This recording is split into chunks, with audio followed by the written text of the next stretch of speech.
It is the, 2 days?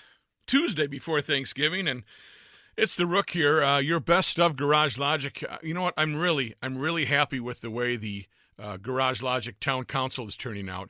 We got the stream going 24/7. 24/7. If you're an insomniac, if you're on your way to work, whatever the case may be, sign up for the Garage Logic Town Council, and you will have a wonderful time just sitting around listening to old bits, segments, guests of Garage Logic. I'm really deep into the archives, and this one was probably around 2012.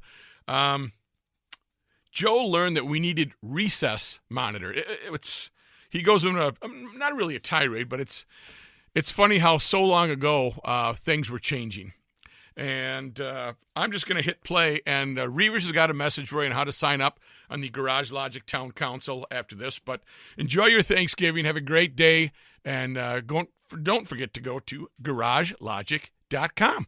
The Garage Logic Town Council will hold its first official Town Council members-only meeting Wednesday, November 30th from 4 to 6:30 p.m. at Tattersall Distillery in River Falls, Wisconsin. Join the Garage Logic crew for complimentary appetizers beginning at 4 p.m. with a live Garage Logic podcast to follow at 5. This event is only open to Town Council members. Members who wish to attend should RSVP in the Town Council member platform right now at GarageLogic.com. Not a member and want to be at this exclusive and official meeting? Not a problem. Sign up for the Town Council right now at GarageLogic.com and then RSVP for the event. We'll see you November 30th at Tattersall in River Falls. Say, I was surprised to read today in the newspaper that some St. Paul elementary schools have hired the outside firm to handle recess.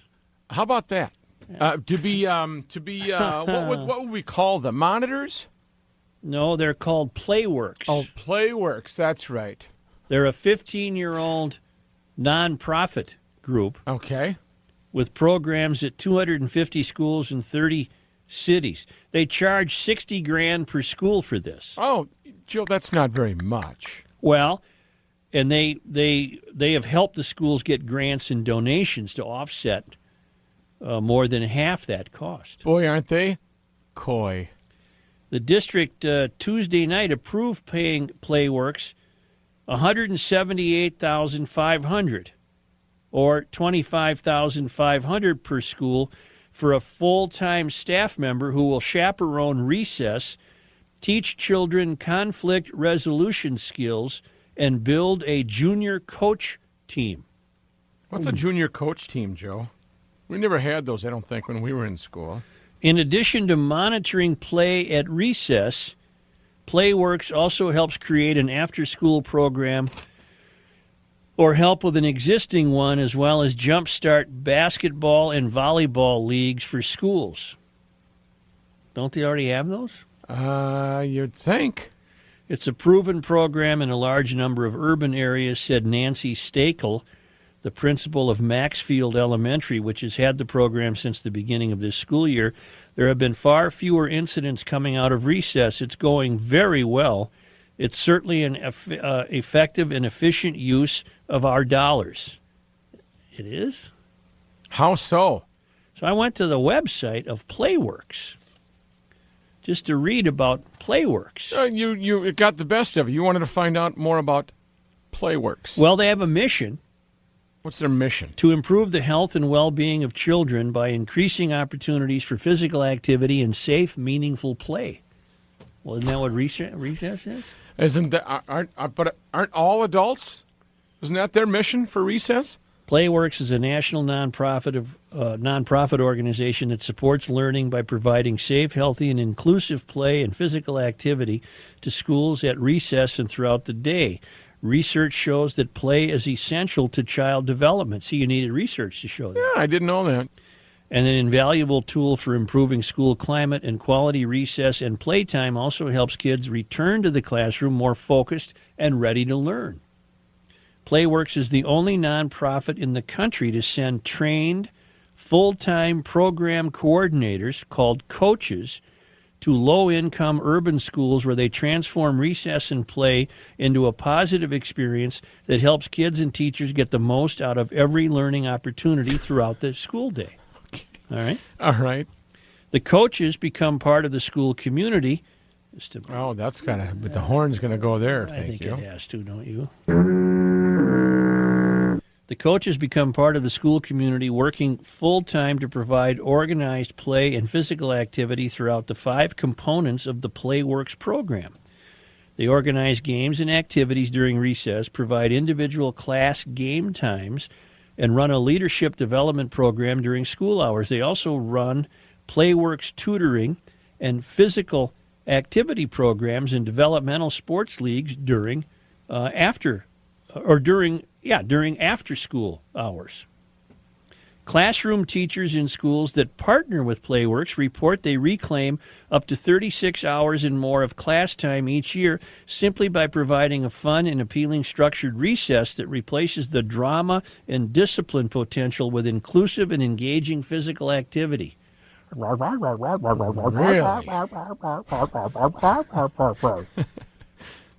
While nearly everyone agrees that kids need time to play and expend energy during the school day, most principals, teachers, and school nurses agree that recess times can be the toughest part of the day. Recesses are often the flashpoint for playground fights, discipline referrals, and injuries. But see, if you got the coach out there. What does a coach do? Just clothesline the kids that it's going to run into a wall or something?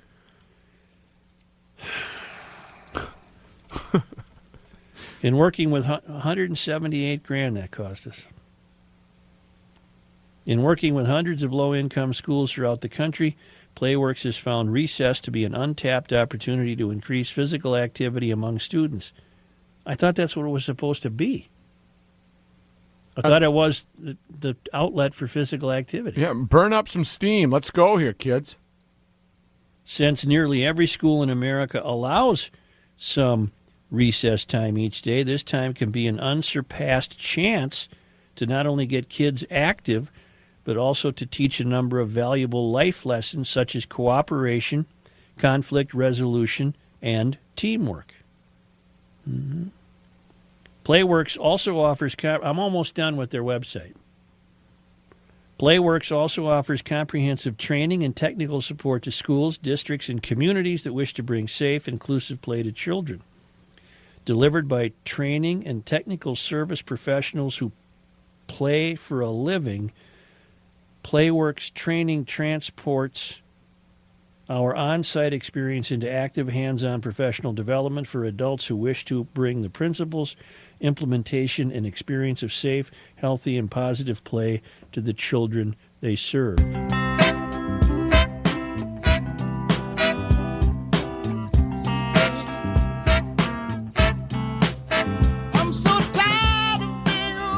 Well, by this reasoning, what else wouldn't you outsource?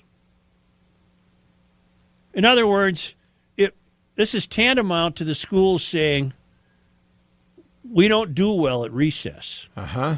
We can't... Well, you're not doing too hot at math either. You're not doing too hot at history. Yeah, they don't want to outsource But I'm that. loath to blame teachers for that. The books are there. There's a classroom. Teachers presumably know what they're doing. So if you've got unruly children as the reason that recess needs to be outsourced, couldn't you apply that same philosophy to every other class? And if so, maybe we're headed for the privatization of all education. That's one of my early theories from the early years of Garage Logic. Make every school in the state private. Make every neighborhood school private to let them compete with each other. But my idea didn't get very far. Well, in any event, I was surprised at that because I didn't know we were outsourcing recess to firms and then having a firm and then having to pay that firm $178,500 or $25,500 per school, and apparently the fees have been offset by donations and grants. As we do in Garage Logic many a time. Reflect back on your own experience. Tell me who the playground monitors were, or were they outsourced when you went to school? You know, you just touched on something very interesting. I think it is a dynamic of the left, and I'm assigning this to the left. Okay. I don't even care if I'm wrong, because I'm not. I'm assigning this to the left because the whole morass of public education is pretty much driven by the left. All right. All right, as an institutionally speaking. Yes, I would agree. What is an offshoot of the left as it pertains to the mystery? An offshoot of the left as it pertains to the mystery is the wish to eliminate convention and tradition. Mm-hmm. Now, to be charitable, you could say what the left wishes to do at all times is engage in something new. Well, they engage in something new as a means of turning their back on something tried and true. They engage in the new so they can, however intentionally or unintentionally, undo the conventions and traditions that got us this far. If whatever we've been doing isn't good because it isn't new. So they want to do something new. So it doesn't do any good. GLers can tell each other stories all day long about what recess used to be like and how it worked. That makes no difference to the euphorians and the diversity-villians and the liberal Lakeans who bring about the newness of, we have a coach at recess. We have outsourced to Playworks, and the coaches are out there to bring about a better outcome for recess because that's new. And sending the social studies teacher out there to monitor recess, that might be the way it used to have been done, but that's old. We don't do that anymore because we have this new method that we're going to try, and we'll end up getting the money for it one way or the other. So you got me off on a little tangent there, but it occurs to me that a real important dynamic of being in this arena in life is that you need something new. If you don't have something new, you're not getting anywhere. And ironically, it's under the guise of progressiveness, which in many cases is not progressive at all. It's going backwards. But you know what? Once again, they got you. Just a minute. I want that line too. Billy. Yeah. You're on the air. Hey, Billy. Hey, Joe. It's nice to talk to you. I work at one of those Playworks schools. Okay. And before they could play with a football, the coach had to show them how to play with a ball. All right. And then as a teacher, if you had a student that was acting up, you used to be able to say, you can't go to recess. Right. It was a very powerful weapon. They took that away now, too. Everybody has to be able to go to recess. So it's kind of destroyed some of the discipline that you're talking about there. Were you at whatever school you're at prior to the introduction of Playworks? I wasn't at this school, no, but I was at other schools. Okay. How did recess work? Teachers take turns going outside? You went outside, you watched your own kids. If scuffle started, you went over and said, hey, settle down. And in my opinion, the kids used their own imagination to play. Now it's more gym. Mm-hmm. So. All right. Well, good luck to you. Thanks. We'll right. talk to you later. Yeah. Ron. Hey, good afternoon, Joe. Hail you. Hail you. My concern was, let's stay looking left. What do our union brothers and sisters have to say about this? Isn't it taken away from their revenue streams? It sounds like union employees that could be contributing more so to their funds. Well, on the contrary, I think it lightens their workload. Well, that's the problem. If it lightens their workload, then it's employees who aren't a part of the membership. Mm-hmm. Revenues that aren't being turned into their little pockets, right? But aren't these the same people that won't let a professional businessman come into the classroom to teach the kids economics because that would cut into the union employment? My point exactly. Mm-hmm. It's all coming around, and you know what?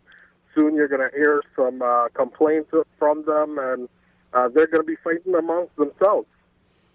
Administration is in with the unions, and what do you have? You have unions now seeing that the administration is taking the work away from them. This is going to be one big fight. All right, thank you. No, I get the feeling that the unions are on board, that Education Minnesota must be on board, that the local St. Paul unions must be on board, because this relieves them of what they perceive to be the burden of having to handle recess. And so they just farm the kids out to these specialists provided by Playworks. And the money's not coming out of their pocket. Money's coming out of grants and loans and donations and wherever else it comes from. But again, going back to the beginning of this, by this reasoning then, what wouldn't you outsource during the school day? Because if I'm not mistaken, these are the same people that have rejected the idea of bringing in a scientist to teach biology, or bringing in a businessman to teach economics, because that would impact classroom employment. This apparently is a means of relieving the classroom teachers of some additional.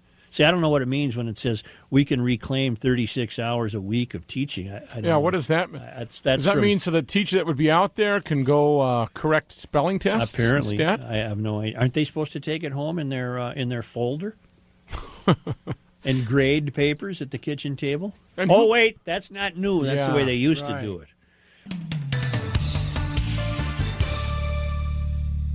The Garage Logic Town Council will hold its first official Town Council members-only meeting Wednesday, November 30th from 4 to 6:30 p.m. at Tattersall Distillery in River Falls, Wisconsin. Join the Garage Logic crew for complimentary appetizers beginning at 4 p.m. with a live Garage Logic podcast to follow at 5. This event is only open to Town Council members. Members who wish to attend should RSVP in the Town Council member platform right now at garagelogic.com. Not a member and want to be at this exclusive and official meeting? Not a problem. Sign up for the Town Council right now at garagelogic.com and then RSVP for the event. We'll see you November 30th at Tattersall in River Falls.